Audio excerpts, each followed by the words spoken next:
ગઈકાલે જે 32,57,000 રૂપિયાનો જે દારૂ પકડાયો, આજે એ મોસ્ટ વોન્ટેડ બુટલેગર જેઓ ભારતીય જનતા પાર્ટીનો સક્રિય સભ્ય છે દિનેશ વસાવા અને એમની સુપુત્રી રશ્મિતા વસાવા, જેઓ જિલ્લા પંચાયતના હાલના સદસ્ય છે નર્મદાના, જેઓને અગાઉ પણ આરોગ્ય સમિતિના ચેરમેન બનાવી અને એમને ટિકિટ આપવામાં આવી હતી। 2016માં આ મોસ્ટ વોન્ટેડ બુટલેગર દિનેશ વસાવાએ એના ઘરે આમલેથા પોલીસ સ્ટેશનથી ફક્ત 3 કિલોમીટરના અંતરે 3 કરોડ રૂપિયાનો વિદેશી દારૂ ઝડપાયો હતો। અને ત્યારબાદ પણ આજે તમે જુઓ, સાંસદ મનસુખ વસાવા હોય, ઘનશ્યામ પટેલ, નીલ રાવથી લઈને શ્રેષ્ઠ નેતૃત્વ જે પ્રદેશનું છે તે તમામ નેતાઓ જોડે આ બુટલેગરોના ફોટા છે। આજે દારૂનો બુટલેગર હોય, આંકડા જુગારથી લઈને જેટલા પણ ક્રિમિનલ જે મોટા મોટા ગુનાઓ કરે છે એવા લોકો આજે ભારતીય જનતા પાર્ટીનો ખેસ પહેરે છે અને ખુલ્લેઆમ નર્મદા, ભરૂચથી લઈને સમગ્ર ગુજરાતમાં આજે એ લોકો ખૂબ મોટા પ્રમાણમાં આ ધંધાઓ કરે છે।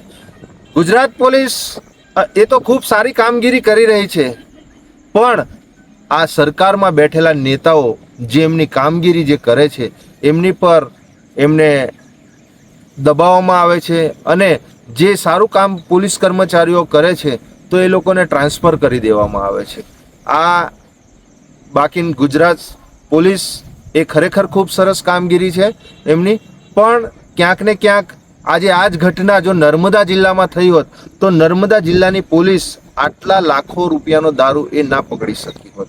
આવો તો રોજનો દારૂ આ નર્મદા જિલ્લામાં આવે છે, પણ ભારતીય જનતા પાર્ટીના જે શ્રેષ્ઠ નેતૃત્વમાં બેઠેલા લોકો આ પોલીસ અને જે બુટલેગરો છે એ બુટલેગરોની સાઠગાંઠના લીધે આટલો લાખો રૂપિયાનો દારૂ એ ઝડપાયો નથી, જેના લીધે આજે ભરૂચ પોલીસે એને પકડવો પડ્યો। પણ આપણે જોઈએ તો આ પૈસા જે પણ કંઈ આવે છે, બુટલેગરો, આંકડા જુગારના જે ધંધાઓ છે, એ ક્યાંક ને ક્યાંક ગુજરાતનું જે કમલમ છે, નર્મદાનું જે કમલમ છે, આ ત્યાં સુધી આ પૈસાઓ પહોંચે છે। એના લીધે આવા બુટલેગરો બેફામ બન્યા છે। આજે અમે ગુજરાત પોલીસ, ભરૂચ પોલીસનો ખૂબ ખૂબ આભાર વ્યક્ત કરીએ છીએ કે આટલા લાખો રૂપિયાનો દારૂ પકડ્યો અને ભારતીય જનતા પાર્ટીના જે નેતાઓ છે એ લોકોના નામ ખુલ્યા। બાકી આજે આવા ઘણા ધંધાઓ એવા છે આજે ભારતીય જનતા પાર્ટીના નેતાઓ કરી રહેલા છે, પણ તે લોકોના નામ બહાર નથી આવતા અને સામાન્ય લોકોને ટાર્ગેટ કરવામાં આવે છે, સામાન્ય લોકો પર એફઆઈઆર કરવામાં આવે છે। જે લોકો 2-5 હજાર જો કોઈ ડ્રિંક કરીને બાઇક ચલાવે તો આજે તેવા લોકોને દંડ કરવામાં આવે છે, પણ આવા બુટલેગરો અને જે આવા નેતાઓ છે એ ખરેખર ભારતીય જનતા પાર્ટીમાં છે, કી પોસ્ટના હોદ્દાઓ ધરાવે છે।